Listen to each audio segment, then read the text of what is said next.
E a Espanha? Aí você vai jogar com a Espanha de novo. Pô, Espanha, campeã do mundo, ganhou da gente lá. Pô, Ótimo, tava a engasgado. gente tava com 10, mas elas ganharam ali. Ótimo, Cara, mas foi um atropelo, tava bicho. engasgado. Foi um atropelo porque a gente cresce, e as atletas precisavam daquilo, né? Precisavam.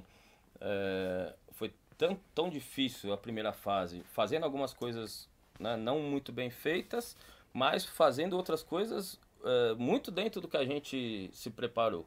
E as circunstâncias acabaram levando a gente a somar só 3 pontos, mas a gente acreditava muito no que estava fazendo já na primeira fase, porque não há uma transformação de um dia para o outro, assim, Casão, você sabe, né? Então, assim, mas o jogo da França foi muito importante para que, né, aquilo que a gente acreditava foi mostrado para o mundo inteiro, né? Porque foi a primeira vez que venceu a França, venceu em casa, naquela atmosfera do estádio e jogando bem. E aí entra contra a Espanha, e eu troco bastante o time também, todos os jogos, porque é uma competição que não Sim. tem nenhum sentido jogar tão frequentemente assim. 2, 3 dias de Muito diferença, difícil né? para o futebol, com viagens, né?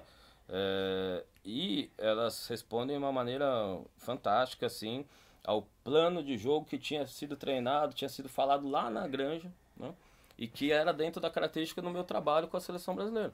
Então, o primeiro gol sai da uma pressão que a Priscila faz na Sim. goleira espanhola e tava lá. Elas têm um caderno até hoje.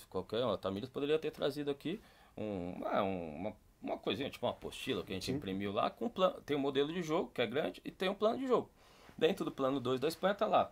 Pressionar a goleira. Por exemplo, contra o Japão, Ela a falou. gente não Ela ia não mostrou pressionar. o papel, mas ela falou que. Pressionar a goleira. Então a Priscila cumpriu muito bem, porque aí elas executaram exatamente o que precisava e com uma entrega, uma coragem e uma qualidade muito grande. E a Pri foi, pressionou, deu o primeiro gol pra gente. O segundo gol, ele é dentro do modelo nosso, e foi falado, a gente treinou essa bola, a gente falou muito do que a gente chama da bananinha, né? Que é a bola que a Yasmin Vai cortando, né? ela cruza, né, entre a zaga e a goleira, e ela cruza forte porque ela sabe que a Portilho está forçando a linha do outro lado, né, e ela força a linha nos intervalos das zagueiras, porque marca em zona, então ela vai naquele intervalo certo e só empurra a bola pro gol, faz um belo gol, 2-0 no primeiro tempo, e com uma imposição, né, de não Sim. deixar Não, a Espanha jogar de uma outra maneira. 2-0 dominando o jogo, Porque para mim, podendo fazer mais para parar a gols. Espanha, a gente tinha duas situações, né? Ou mais fechado, com a linha de 5, com as individuais, duas individuais para tirar o volume e obrigar a Espanha a fazer coisas que não estão acostumados e levar no contra-ataque, porque a seleção brasileira tem atletas de muita velocidade, né? Naquele jogo. Por exemplo, Ludmilla, Keron, depois entrou a Portilho, a Adriana, que não estava naquele jogo, estava voltando, né? Mas não estava à disposição até então, enfim. Então a gente tem velocidade para cumprir ou vários planos de jogo. Mas esse era o que eu trabalhei pela seleção para a gente.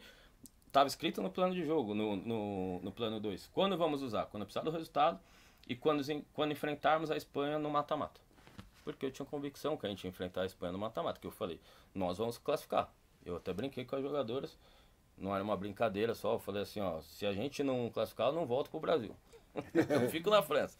Não era ruim também, mas eu acreditava muito de a gente classificar. Eu acho que é obrigação a seleção brasileira classificar em qualquer competição de futebol. E nós classificamos e ali estava escrito, ó, no segundo jogo mata-mata nós vamos aplicar esse plano com um fator surpresa, até porque é aquilo que eu falei, as espanholas não estão acostumadas a essa marcação agressiva individual, não se pratica isso, elas não treinam isso no dia a dia, elas não jogam contra seleções que fazem isso bem feito como o Brasil faz, né? E a gente foi pro segundo tempo, voltou ainda muito melhor também, dominante, criando Sim. muitas chances de gol. E aí a gente tem o terceiro gol foi A Portilho da Por... escorou de Isso, cabeça. que foi um contra-ataque, né? Nós conseguimos ligar um contra-ataque, a Priscila, a mais jovem do grupo, tem uma tranquilidade na transição de arrastar a bola, levar, aquela tranquilidade, ela só chapa pra Adriana do lado oposto, que a gente tem uma continuidade no contra-ataque. A Adriana acaba perdendo o gol, mas a bola sobra, o Portilho tem tranquilidade, cabeceia, a Adri vai. E o quarto gol, que era também do plano, da gente não não recolher o time, não ficar embaixo até o final do jogo, a gente precisava Agredir o tempo todo. pressionar a Espanha. Porque a gente sabia que com o cansaço e com a Espanha no campo ofensivo, que trabalha muito bem após, ia ser muito difícil a gente não tomar um gol no final.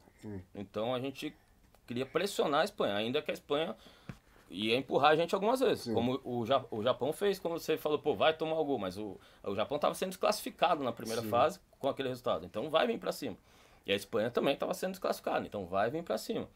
Mas a gente queria seguir pressionando alto e foi o que a Karen fez, e aí teve uma tranquilidade, além de roubar a bola, teve a tranquilidade de meter embaixo das pernas, e ela machucou ali, nesse lance, e seguiu, né, assim como o espírito nosso, né, seguiu no jogo, né, mesmo sentindo que não tinha mais troca também, ajudando a equipe.